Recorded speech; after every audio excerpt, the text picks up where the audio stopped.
അസ്സലാമുഅലൈക്കും dear friends, welcome back to ഷമീസ് car world. ഇന്ന് ഞാൻ വന്നിരിക്കുന്നത് നേന്ത്രപ്പഴം വെച്ചിട്ട് ആവിയിൽ വേവിച്ച ഒരു മധുരപലഹാരത്തിൻ്റെ റെസിപ്പി ആയിട്ടാണ്. ഉണ്ടാക്കിയെടുക്കാൻ വളരെ എളുപ്പമാണ്, കഴിക്കാനായിട്ട് നല്ല സോഫ്റ്റും ടേസ്റ്റുമാണ്. അപ്പോൾ നമ്മുടെ വീട്ടിലെ വളരെ കുറഞ്ഞ ചേരുവകൾ വെച്ചിട്ട് പെട്ടെന്ന് തന്നെ ഈ പലഹാരം റെഡിയാക്കി എടുക്കാനും പറ്റും. അപ്പോൾ നമ്മൾ ആവിയിൽ വേവിച്ച ഈ മധുരപലഹാരം എങ്ങനെ റെഡിയാക്കി എടുക്കാൻ നോക്കാം. ഈ മധുരം തയ്യാറാക്കുന്നതിന് വേണ്ടിയിട്ട് ആദ്യം തന്നെ ഫ്ലെയിം ഓണാക്കി ഒരു സോസ് പാൻ വെച്ച് കൊടുത്തിട്ടുണ്ട്. ഇനി ഇതിലോട്ട് 2 കപ്പ് പാലാണ് ഞാൻ എടുത്തിട്ടുള്ളത്. അത് ഈ സോസ് പാനിലോട്ട് ഒഴിച്ചു കൊടുക്കാം. രണ്ടാമത്തെ കപ്പ് പാലും ഒഴിച്ചു കൊടുക്കുകയാണ്. ഇനി മീഡിയം ഫ്ലെയിമിൽ ഇട്ടിട്ട് ഈ പാലൊന്ന് നമുക്ക് തിളപ്പിച്ചെടുക്കണം. വറ്റിക്കേണ്ട ആവശ്യമൊന്നുമില്ല, തിളപ്പിച്ചെടുത്താൽ മാത്രം മതി. അപ്പോൾ ഈ പാലൊന്ന് തിളച്ച് വരട്ടെ.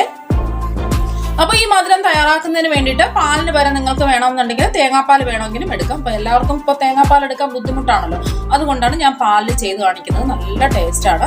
അപ്പോൾ പെട്ടെന്ന് തന്നെ നമുക്ക് പാലുണ്ടെങ്കിൽ ഈ മധുരം തയ്യാറാക്കി എടുക്കാൻ പറ്റും. തേങ്ങാപ്പാലെടുത്ത് പിഴിയേണ്ട ആവശ്യമൊന്നുമില്ല.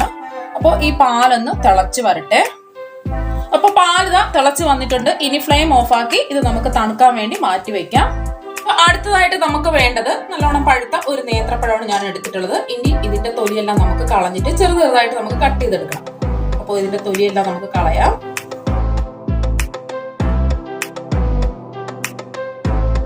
പഴുത്ത പഴം വേണം ഇത് ഉണ്ടാക്കാൻ വേണ്ടിയിട്ട് എടുക്കാവുന്നുള്ളത്. അല്ലെങ്കിൽ ഈ പലഹാരത്തിന് ഒരു പുളിപ്പ് രസം ഉണ്ടാവും. പഴുക്കാത്ത പഴമൊക്കെ എടുത്താൽ ഇനി ഇതിനെ ചെറുതായിട്ട് നമുക്ക് കട്ട് ചെയ്യണം. ഇതിനെ 3ആയിട്ട് മുറിക്കാം. എന്നിട്ട് വീണ്ടും നമുക്ക് ഇതിനെ 3ആയിട്ട് മുറിച്ചു കൊടുക്കാം. കട്ടിംഗ് ബോർഡ് ഉണ്ടെങ്കിൽ അതിന്റെ പുറത്ത് വെച്ച് മുറിച്ചെടുത്താലും മതി. ഇനി നമുക്ക് കുഞ്ഞു കുഞ്ഞു പീസായിട്ട് ഇതുപോലെ കട്ട് ചെയ്യാം. ഒരുപാട് കറുത്തുപോയ പഴമൊന്നും എടുക്കണ്ട, അത്യാവശ്യം പഴുത്ത പഴം എടുക്കുക. അപ്പോൾ പഴമെല്ലാം എന്താ ചെറുതായിട്ട് കട്ട് ചെയ്തെടുത്തിട്ടുണ്ട്. അടുത്തതായിട്ട് ഫ്ലെയിം ഓണാക്കി ഒരു പാൻ വെച്ച് കൊടുത്തിട്ടുണ്ട്. ഇനി ഇതിലോട്ട് 1 ടേബിൾ സ്പൂൺ നെയ്യ് നമുക്ക് ചേർത്ത് കൊടുക്കാം. അപ്പോൾ നെയ്യ് ചൂടായി വന്നിട്ടുണ്ട്. അതിലോട്ട് 1 ടേബിൾ സ്പൂൺ കശുവണ്ടി ചെറുതായിട്ട് മുറിച്ചത് ഇട്ട് കൊടുക്കാം. അതുപോലെ തന്നെ 1 ടേബിൾ സ്പൂൺ കിസ്മിസും എടുത്തിട്ടുണ്ട്, അതും ഇതിലോട്ട് ഇട്ട് കൊടുക്കാം. ഇനി നമുക്കിതൊന്ന് റോസ്റ്റ് ചെയ്തെടുക്കാം. അപ്പം ഇതിൽ നിങ്ങൾക്ക് അണ്ടിപ്പരിപ്പും കിസ്മിസും ഇല്ലാന്നുണ്ടെങ്കിൽ പ്രശ്നമൊന്നുമില്ല. ഉള്ളവരാണെന്നുണ്ടെങ്കിൽ ചേർത്ത് കൊടുത്താൽ മതി, ഇല്ലെങ്കിൽ ചേർക്കേണ്ട ആവശ്യമില്ല. അപ്പോൾ ഈ പലഹാരത്തിൽ ഇടയ്ക്കൊന്ന് കടിക്കാൻ കിട്ടുമ്പോൾ ഒരു നല്ലൊരു ടേസ്റ്റ് കിട്ടും. അതിന് വേണ്ടിയിട്ടാണ് ചേർത്ത് കൊടുത്തിട്ടുള്ളത്. അപ്പോൾ ആ കിസ്മിസ് ഒക്കെ വീർത്ത് വന്നിട്ടുണ്ട്. ഇനി നമ്മൾ മുറിച്ച് മാറ്റി വെച്ച പഴം ഇതിലോട്ട് ചേർത്ത് കൊടുക്കാം. ഫ്ലെയിം നന്നായിട്ട് കുറച്ച് വെച്ച് കൊടുക്കുക. എന്നിട്ട് വേണം ചെയ്ത് കൊടുക്കാൻ വേണ്ടിയിട്ട്, അല്ലെങ്കിൽ കരിഞ്ഞു പോകും. അപ്പോൾ കുഞ്ഞു കുഞ്ഞായിട്ട് മുറിച്ച് വെച്ച നേന്ത്രപ്പഴം ഇതിലോട്ട് ഇട്ട് കൊടുക്കാം. ഒന്ന് വഴറ്റി കൊടുക്കാം. നമുക്ക് പഴം ഒന്ന് വെന്ത് ഉടഞ്ഞു പോവേണ്ട ആവശ്യമൊന്നുമില്ല, ഒന്ന് വാടി കിട്ടിയാൽ മാത്രം മതി. ആ പഴത്തിന്റെ ആ നിറമൊക്കെ മാറി ഒരു യെല്ലോ കളറായിട്ട് വരും. അപ്പോൾ 1 മിനിറ്റ് ഒക്കെ ആകുമ്പോൾ പഴത്തിന്റെ കളറൊക്കെ മാറി ഒരു യെല്ലോ കളറായി വന്നിട്ടുണ്ട്. ഒന്ന് ചെറുതായിട്ട് ഒന്ന് വാടി വരുമ്പോൾ നമുക്ക് ഇതിലോട്ട് ആവശ്യത്തിന് തേങ്ങ ചേർത്ത് കൊടുക്കാം. ഞാനിവിടെ 1/4 കപ്പ് തേങ്ങയാണ് എടുത്തിട്ടുള്ളത്. ഏകദേശം 4 ടേബിൾ സ്പൂൺ തേങ്ങ ഉണ്ടാവും. അത് ഇതിലോട്ട് ഇട്ട് കൊടുക്കാം. അപ്പൊ ഒന്ന് വഴറ്റി കൊടുക്കാം. ഇനി ഇതിലോട്ട് ആവശ്യത്തിന് കുറച്ച് മധുരവും കൂടി ചേർത്ത് കൊടുക്കാം. ഇനി ഇതിലോട്ട് ഒരു 2 ടീസ്പൂൺ പഞ്ചസാരയും കൂടി ചേർത്ത് കൊടുക്കാം. ഒരുപാടൊന്നും വേണ്ട, 2 ടീസ്പൂൺ പഞ്ചസാര എടുത്താൽ മതിയാകും. കുറച്ചൊന്നും മധുരം കിട്ടാൻ വേണ്ടിയിട്ടാണ്.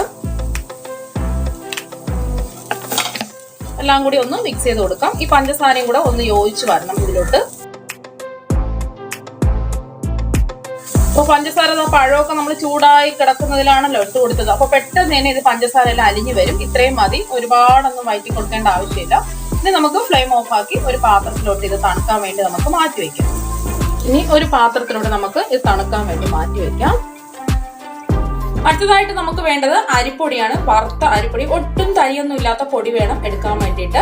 അപ്പൊ നമ്മൾ വീട്ടിലൊക്കെ പൊടിച്ച അരിയാന്നുണ്ടെങ്കിൽ നല്ലോണം അരിച്ച് തരിയൊന്നും ഇല്ലാതെ വേണം എടുക്കാൻ വേണ്ടിയിട്ട്. അല്ലാന്നുണ്ടെങ്കിൽ പത്തിരി പൊടിയൊക്കെ വാങ്ങാൻ കിട്ടുള്ളൂ. ഇടിയപ്പത്തിന് പത്തിരി പൊടിയൊക്കെ ഉണ്ടാവുമല്ലോ, അത് വേണം എടുക്കാൻ വേണ്ടിയിട്ട്. അതും 1 കപ്പാണ് ഞാൻ എടുത്തിട്ടുള്ളത്. അപ്പൊ ഞാനിവിടെ എടുത്തിട്ടുള്ള അളവാണെന്ന് വെച്ചാൽ 250 ml കപ്പാണ്. നിങ്ങൾ ഏത് കപ്പിലാണോ അളന്നെടുക്കുന്നത് അതിനനുസരിച്ച് ബാക്കിയെല്ലാ ഇൻഗ്രീഡിയൻസും അളന്നെടുക്കാൻ ശ്രദ്ധിക്കുക. ഇനി നമ്മൾ ഒരു മിക്സിയിലെ ജാർ എടുക്കുക. അതിലോട്ട് ഈ അരിപ്പൊടി ഇട്ട് കൊടുക്കാം. വറുത്ത അരിപ്പൊടിയാണ്. ഇനി ഇതിലോട്ട് ആവശ്യത്തിന് മധുരം ചേർത്ത് കൊടുക്കാം. ഞാനിവിടെ 6 ടേബിൾ സ്പൂൺ പഞ്ചസാരയാണ് ചേർത്ത് കൊടുക്കാൻ പോകുന്നത്. 6 ടേബിൾ സ്പൂൺ പഞ്ചസാര ഇട്ട് കൊടുത്തു. ഇനി ഇതിലോട്ട് ഫ്ലേവറിന് വേണ്ടിയിട്ട് 1 ടീസ്പൂൺ ഏലക്കപ്പൊടിയാണ് ഞാൻ എടുത്തിട്ടുള്ളത്. ഞാനിവിടെ എടുത്തിട്ടുള്ള ഏലക്കാപ്പൊടി പഞ്ചസാരയും കൂടി ചേർത്ത് പൊടിച്ചിട്ടുള്ളതാണ്. അല്ലാന്നുണ്ടെങ്കിൽ 1/2 ടീസ്പൂണൊക്കെ എടുത്താൽ മതി. ഏലക്കയാണെന്നുണ്ടെങ്കിൽ ഒരു 3 എണ്ണം തല്ലിയിട്ട് കൊടുത്താൽ മതി. അതും ഇതിലോട്ട് ഇട്ട് കൊടുക്കാം. ഇനി ഇതിലോട്ട് തേങ്ങയാണ് ചേർത്ത് കൊടുക്കുന്നത്. ഒരു 1/4 കപ്പ് തേങ്ങയാണ് എടുത്തിട്ടുള്ളത്. അപ്പൊ നേരത്തെ നമ്മൾ 1/4 കപ്പ് തേങ്ങ എടുത്തിട്ടുണ്ടായിരുന്നു. ഏകദേശം 4 ടേബിൾ സ്പൂൺ തേങ്ങ ഉണ്ടാവും. അത് ഇതിലോട്ട് ഇട്ട് കൊടുക്കാം. ഇനി നമ്മൾ നേരത്തെ തിളപ്പിച്ച് മാറ്റിവെച്ച പാലാണ്, നന്നായിട്ട് തണുത്ത് വന്നിട്ടുണ്ട്. അത് ഇതിലോട്ട് ചേർത്ത് കൊടുക്കാം. ഞാനിവിടെ 1.5 കപ്പ് പാലാണ് ആദ്യം ചേർത്ത് കൊടുക്കാൻ പോകുന്നത്. ആവശ്യമെങ്കിൽ പിന്നീട് ചേർത്ത് കൊടുത്താൽ മതി. അപ്പൊ ഓരോരുത്തരുടെയും അരിപ്പൊടിക്ക് വ്യത്യാസം ഉണ്ടാവും. 1/2 കപ്പും കൂടെ ചേർത്ത് കൊടുക്കുകയാണ്. ഒന്ന് മിക്സ് ചെയ്ത് കൊടുക്കാം. ഇനി നമുക്ക് ഇതൊന്ന് ഒരു സ്പൂൺ വെച്ച് നന്നായിട്ടൊന്ന് മിക്സ് ചെയ്ത് കൊടുക്കാം. ഇനി ഇത് അടച്ച് നന്നായിട്ട് ഇത് അടിച്ചെടുത്തിട്ട് വരണം. അപ്പോൾ ഇതൊന്ന് അടിച്ചെടുത്തിട്ട് വരാം. അപ്പോൾ നന്നായിട്ട് ഇവിടെ അടിച്ചെടുത്തിട്ടുണ്ട്. ഇത്രയും കട്ടി വേണം നമുക്ക് ആവശ്യം. അപ്പോൾ ചിലരുടെ മാവ് കടയിൽ നിന്ന് മേടിക്കുമ്പോൾ അല്ലെങ്കിൽ നമ്മൾ വറുത്തെടുക്കുമ്പോൾ അത്ര മൂത്തിട്ടുണ്ടാവില്ല. മാവ് മൂത്തിട്ടില്ലാത്തവരാണെന്നുണ്ടെങ്കിൽ ഒരു 1.25 കപ്പൊക്കെ പാല് ആദ്യം ഒഴിച്ച് ഒന്ന് അടിച്ചു നോക്കുക. ഇതുപോലെ വേണം മാവിന്റെ പരുവം എന്ന് പറയുന്നത്. ഇത്രയും കട്ടി മാത്രമേ പാടുള്ളൂ. ഒരുപാട് അങ്ങ് കട്ടിയാവാനും പാടില്ല, ഒരുപാട് അങ്ങ് ലൂസ് ആവാനും പാടില്ല. ആദ്യം 1.25 കപ്പ് ഒഴിച്ച് ഒന്ന് അടിച്ചു നോക്കാം. എന്നിട്ട് വേണമെന്നുണ്ടെങ്കിൽ 1/4 കപ്പും കൂടെ ഒഴിച്ചു കൊടുത്താൽ മതി. അപ്പൊ എനിക്കിപ്പം നല്ല മൂത്തിട്ടുള്ള മാവാണ് ഞാൻ എടുത്തിട്ടുള്ളത്. അതുകൊണ്ട് തന്നെ എനിക്ക് 1.5 കപ്പ് പാല് ആവശ്യമായിട്ട് വന്നു. അപ്പൊ അത് നല്ല കറക്റ്റ് ആയിട്ട് കിട്ടിയിട്ടുണ്ട്. ഇനി നമുക്ക് ഇത് എന്താണ് ചെയ്യാൻ പോകുന്നത് നമുക്ക് നോക്കാം. അടുത്തതായിട്ട് നമ്മുടെ ഈ പലഹാരം ആവിയേറ്റ് എടുക്കാൻ പോവുകയാണ്. അതിന് വേണ്ടിയിട്ട് ഞാനിവിടെ 3 കപ്പ് വെള്ളം എടുക്കുകയാണ്. അപ്പോൾ നിങ്ങൾ ഏത് പാത്രത്തിലാണോ ആവിയേറ്റ് എടുക്കുന്നത് അത് എടുക്കുക. ഒന്നി സ്റ്റീമർ എടുക്കുക, അല്ലെങ്കിൽ ഇടിയപ്പ ചെമ്പ് ഉണ്ടാവുമല്ലോ അതെടുക്കുക. ഏതിലാണോ നിങ്ങൾ വീട്ടിൽ ആവിയേറ്റ് ഉപയോഗിക്കുന്നത് അതെടുക്കുക. 2ാമത്തെ കപ്പ് ഒഴിച്ചു കൊടുത്തു. അപ്പൊ ഞാനിവിടെ 3 കപ്പ് വെള്ളം ഒഴിച്ചു കൊടുത്തിട്ടുണ്ട്. ഇനി ഇതിന്റെ പുറത്ത് ഒരു തട്ട് വെച്ച് കൊടുക്കാം. ഇനി നിങ്ങൾക്ക് ഇതുപോലെ ഒരു സ്റ്റാൻഡ് ഉണ്ടെങ്കിൽ അത് വെച്ച് കൊടുക്കുക. അല്ലാന്നുണ്ടെങ്കിൽ നമ്മുടെ സ്റ്റീമറിലൊക്കെ ഇതുപോലത്തെ തട്ടുണ്ടാവുമല്ലോ അത് വെച്ച് കൊടുക്കുക. ഇഡ്ഡലി പാത്രമാണ് എടുക്കുന്നുണ്ടെങ്കിൽ അതിൽ ഇഡ്ഡലിയൊക്കെ ഉണ്ടാക്കുന്ന ആ തട്ട് ഒന്ന് തിരിച്ചിട്ട് കൊടുത്താൽ മതി. അപ്പോൾ ഇത് നമുക്ക് ഇത് വെച്ച് കൊടുക്കാം. അപ്പൊ ഞാൻ ഫ്ലെയിം ഓൺ ആക്കി കൊടുത്തിട്ടുണ്ട്. ഫ്ലെയിം ഒന്ന് കൂട്ടി വെച്ച് കൊടുക്കുക. ഇത് നമുക്ക് ഇതിലോട്ട് ചോറൊക്കെ കഴിക്കുന്ന പ്ലേറ്റ് ഇതിലോട്ട് വെച്ച് കൊടുക്കാം. ഇനി കുറച്ച് നെയ്യ് ബ്രഷ് ചെയ്ത് കൊടുക്കണം. നന്നായിട്ട് പ്ലേറ്റ് എല്ലാം നന്നായിട്ട് ബ്രഷ് ചെയ്ത് കൊടുക്കണം. അപ്പൊ വെള്ളം തിളച്ച് വന്നിട്ടുണ്ട്. അപ്പൊ നമ്മുടെ മിക്സ് ഒന്ന് കലക്കിയതിന് ശേഷം മാത്രമേ ഈ പ്ലേറ്റിലോട്ട് ഒഴിച്ചു കൊടുക്കാൻ പാടുള്ളൂ. അപ്പൊ പകുതി വേണം ഒഴിച്ചു കൊടുക്കാൻ വേണ്ടിട്ട്, പകുതി പിന്നീട് ഒഴിച്ചു കൊടുക്കാം. അപ്പൊ പകുതി മിക്സ് ഇതാ ഒഴിച്ചു കൊടുത്തു. അപ്പൊ ഞാനിവിടെ ഫ്ലെയിം കൂട്ടി വെച്ചിട്ട് ഒരു 2 മിനിറ്റ് ഈ ഒന്ന് ആവിയേറ്റി എടുക്കാം. ഈ മാവൊന്ന് ചെറുതായിട്ടൊന്ന് സെറ്റ് ചെയ്തതിന് ശേഷം നമ്മുടെ ഫില്ലിംഗ് ഇട്ട് കൊടുക്കാം. അപ്പൊ ഒരു 2 മിനിറ്റ് ആയിട്ടുണ്ട്. ഇനി നമുക്ക് തുറക്കാം. അപ്പൊ അതാ ചെറുതായിട്ടൊന്ന് സെറ്റായി വന്നിട്ടുണ്ട്. ഇനി നമ്മള് നേരത്തെ മാറ്റി വെച്ചിട്ടുള്ള മിക്സ് ഉണ്ടല്ലോ, ഏത്തപ്പഴത്തിന്റെ നേരത്തെ മാറ്റി വെച്ച നേന്ത്രപ്പഴത്തിന്റെയും കിസ്മിസും അണ്ടിപ്പരിപ്പിന്റെയും ഒക്കെ മിക്സ് ഇതിലോട്ട് ഇട്ട് കൊടുക്കാം. എല്ലാ ഭാഗത്തും ഒരുപോലെ ഇതുപോലെ വിതറിയിട്ട് കൊടുക്കുക. ഇതുപോലെ 2 മിനിറ്റ് ഒന്ന് മൂടി വെച്ചതിന് ശേഷം ഇട്ട് കൊടുത്താൽ ഈ പഴമൊന്നും അടിയിൽ പോയി തങ്ങില്ല. അപ്പൊ അതുകൊണ്ടാണ് 2 മിനിറ്റ് ഒന്ന് സെറ്റ് ചെയ്യാൻ വേണ്ടി ഞാൻ വെച്ചു കൊടുത്തിട്ടുള്ളത്. ഫ്ലെയിം കൂട്ടിയിട്ടാണ് വെച്ചു കൊടുത്തിട്ടുള്ളത്. അപ്പൊ പഴം എല്ലാം എന്താ വെച്ചു കൊടുത്തിട്ടുണ്ട്. ഇനി നമ്മളെ ബാക്കി മാവുണ്ടല്ലോ അത് ഇതിലോട്ട് ഒഴിച്ചു കൊടുക്കാം. ഒറ്റ സ്റ്റെപ്പിൽ ഒഴിക്കാതെ പതുക്കെ ഇതുപോലെ ഒഴിച്ചു കൊടുക്കാം.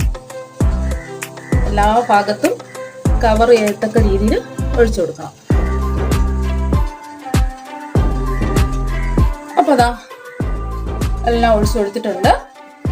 ഇനി നമ്മൾ മീഡിയം ഫ്ലെയിമിൽ ഒരു 20 മുതൽ 25 മിനിറ്റ് വരെ നമുക്കൊന്ന് കുക്ക് ചെയ്തെടുക്കണം. ആവിയേറ്റി നമുക്ക് എടുക്കാം ഒരു 20 മുതൽ 25 മിനിറ്റ് വരെ. അപ്പൊ നമ്മൾ ആദ്യം ഒന്ന് 20 മിനിറ്റ് ആവുമ്പോൾ ഒന്ന് വെന്തോന്ന് ചെക്ക് ചെയ്ത് നോക്കിയിട്ട് വേണം ബാക്കി സമയം വെച്ച് കൊടുക്കാനുള്ളത്. അപ്പോൾ ഇതൊന്ന് ആവിയേറ്റി വരട്ടെ. അപ്പോൾ ഒരു 20 മിനിറ്റ് ആയിട്ടുണ്ട്. ഇനി ഫ്ലെയിം ഓഫ് ആക്കി നമുക്ക് ഇത് തുറന്ന് നോക്കാം. ഇനി നമുക്ക് ഇത് വെന്തിട്ടുണ്ടോ എന്നറിയാൻ വേണ്ടിയിട്ട് ഒരു ടൂത്ത് പിക്ക് വെച്ച് ഇതുപോലെ ഒന്ന് കുത്തി നോക്കാം. നല്ല ക്ലീൻ ആയിട്ടാണ് വരുന്നുണ്ടെങ്കിൽ വെന്തിട്ടുണ്ട്. അപ്പൊ നമ്മുടെ ഈ പലഹാരം ഈ പാത്രത്തിൽ നിന്നും പുറത്തോട്ട് എടുക്കാം. നല്ല ചൂടാണ്. ഇനി നമ്മുടെ ഈ പലഹാരം നന്നായിട്ടൊന്ന് തണുക്കാൻ വേണ്ടി നമുക്ക് വെയിറ്റ് ചെയ്യാം. റൂം ടെമ്പറേച്ചറിൽ നിന്ന് നന്നായിട്ടൊന്ന് തണുത്തിട്ട് വരട്ടെ. അപ്പൊ നമ്മുടെ ഈ പലഹാരം റൂം ടെമ്പറേച്ചറിൽ നിന്ന് നന്നായിട്ട് തണുത്ത് വന്നിട്ടുണ്ട്. ഇനി ഇതിന്റെ സൈഡെല്ലാം നമുക്കൊന്ന് വിടിയിച്ചു കൊടുക്കാം. അപ്പം ഇതിന്റെ സൈഡെല്ലാം വിടിയിച്ചു കൊടുത്തിട്ടുണ്ട്. ഇനി ഒരു പ്ലേറ്റിലോട്ട് നമുക്ക് ഡിമോൾഡ് ചെയ്യാം. അപ്പോൾ ഡിമോൾഡ് ചെയ്ത് എടുത്തിട്ടുണ്ട്. ഇനി ഇതിനെ നമുക്ക് ഒന്ന് തിരിച്ചിട്ട് കൊടുക്കാം.